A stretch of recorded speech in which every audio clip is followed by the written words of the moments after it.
কেমন আছেন সবাই? আশা করি সবাই ভালো আছেন। আলহামদুলিল্লাহ।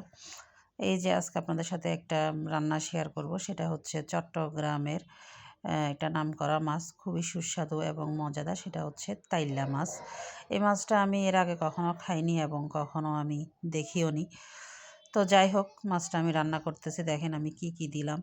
আমি আসলে প্রত্যেকটা রান্নার ক্ষেত্রে আমি খুবই সাধারণভাবে রান্না করি। মানে মাংসের ক্ষেত্রে একটু ডিফারেন্ট, মানে অনেক বেশি মসলা ইউজ করি। বাট আমি মাছ, সবজি, তারপরে শুটকির তরকারি এগুলো আমি সবসময় সাধারণভাবে খেতে পছন্দ করি। যেমন শুটকিতে একটু রসুন বেশি লাগে সেটা।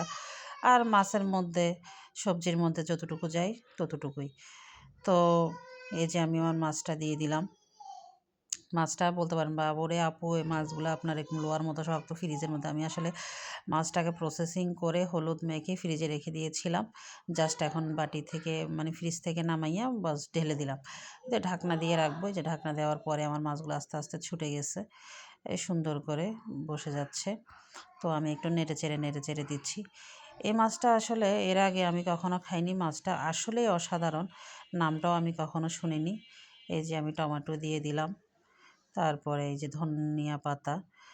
এখন এই যে এখানে দেখবেন আমি প্রচুর পরিমাণে ধনিয়া পাতা দিব। কারণ আমি ধনিয়া পাতা অনেক বেশি পছন্দ করি।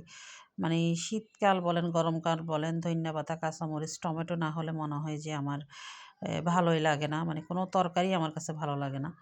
সো আর শীতকাল আসলে তো কোনো কথাই নেই। আমি পারি না যে ধনিয়া পাতাগুলা কাঁচা, কাঁচা খাইয়ে ফেলাই। তাই দেখেন শেষ পর্যন্ত আমার মাছ রান্নাটা,